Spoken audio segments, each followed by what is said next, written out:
In this video, we'll be answering a question from Dusky, the Florida man, who writes,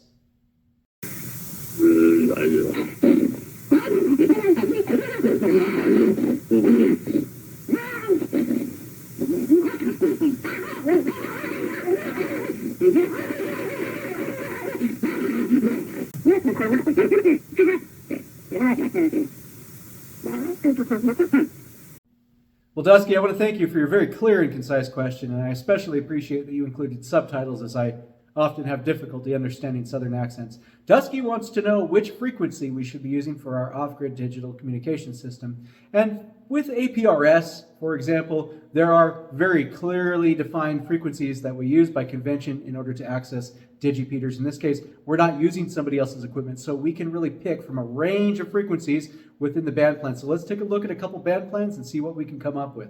So here we are at the ARRL website, and you can get to the band plan by going to arrl.org/band-plan. And it's important to remember that a band plan is really just a guideline. It's not a law. It's not chiseled into stone. Nobody's going to come to your house and arrest you if you don't adhere strictly to the band plan.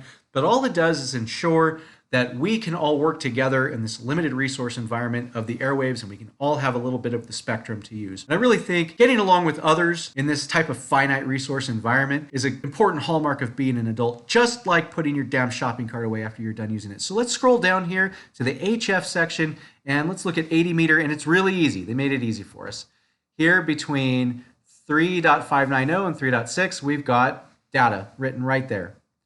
And we don't have to guess. We don't have to ask anybody else. We just know that anywhere in there, we're probably fine to use data so long as no one else is using it right at that moment first.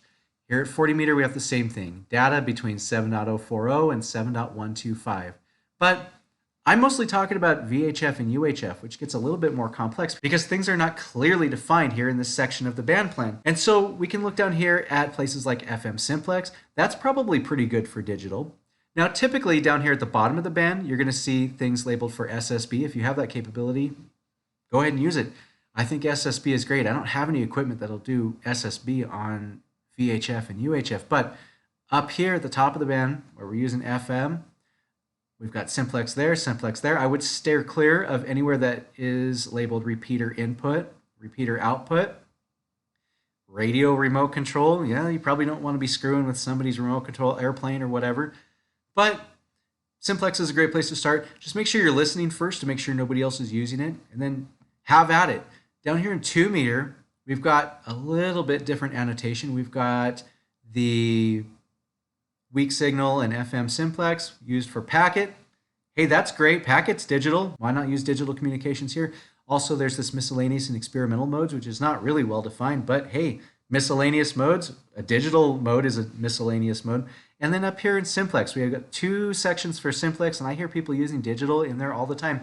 Now, be courteous. Simplex is where a lot of people talk. So if there's a conversation going on, maybe it would be kind of rude to be blasting them out with digital noises, but that's all part of just listening first and being courteous and making sure that we're all sharing the airwaves together. 1.25 meter is great. In fact, they have one labeled digital right here.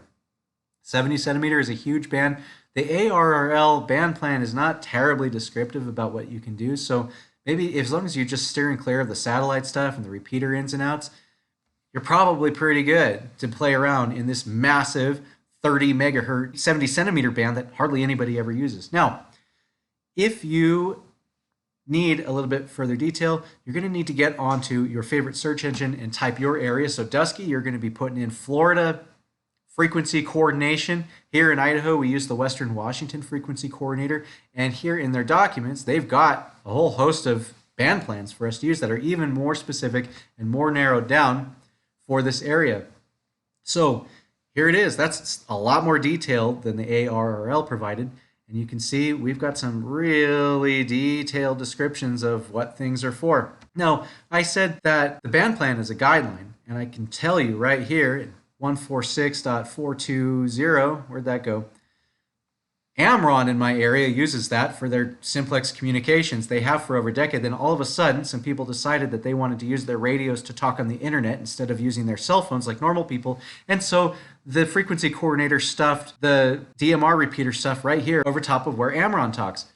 Well, Amron's still going to use that frequency. They just have to share it now with these people who want to use their radios to talk to other people on the internet instead of their cell phones. So this is all just part of being courteous adults, and we're just going to have to navigate those types of things as they come. If you have picked a frequency for digital that you really like, but then you find out that you're stomping all over some frequency that somebody else's club started using, you're either going to have to coexist, or one of you is just going to have to pick a different frequency. And I think usually the most courteous thing to do is just take it upon yourself to go move to a different frequency. There's nothing really tying us down to one specific frequency when it comes to digital communications, unless there's something magical that happens with digital communications when we get out to our extreme range, when we don't have line of sight anymore. Some frequencies will work better than others, and some frequencies won't work at all. I stumbled upon this phenomenon by accident, and I haven't been able to find a whole lot of documentation about what this is. My best guess is that it's some type of multipath propagation over and around various obstacles between point A and point B, and we can illustrate this using the question mark trigger character on FSQ.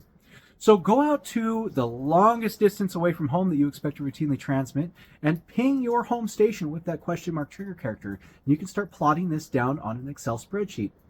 Pick a range that you want to test and start at the bottom, add 5 kilohertz, ping your home station, add another 5 kilohertz, ping your home station. And what we're going to do is something similar to a load workup if you've ever loaded your own ammunition for precision in a rifle, where you add a few more grains of powder and you create that ladder load, and you'll start seeing your groups tighten up, and then you add a little bit more powder and they open back up. We're going to find those nodes with the communication, with the digital communications.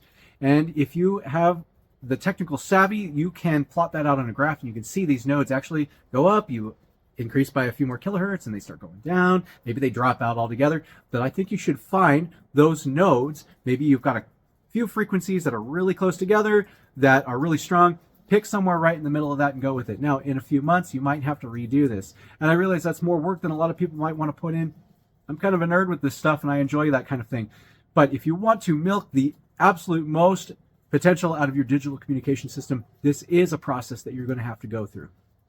So here's what I'm describing. I've opened up an open office calc spreadsheet, and I've got a frequency range that I want to test. And let's say I've got, these are all just sham numbers, by the way. I've got tests from spring, summer, fall, and winter, and here are my signal to noise ratios. Some of them I've left blank because they just didn't give me any sort of response. And you can see here, we've got maybe a little trend here in the data, but I want to plot this out in a graph to see this better. So I'll highlight everything, go to insert chart, and the scatter lines work really well for this. Pops everything right into where I want it, and we'll click finish. And we can see very quickly here on the x-axis is the range that I tested in megahertz, and right here we've got a bit of a trend. So maybe we want to focus our digital communications here around 144.98. Now, I'm not saying you should do this. These are all sham numbers. I'm saying you should run the tests and figure out what works best for your area if you are operating at an extreme range without line of sight and you have this need.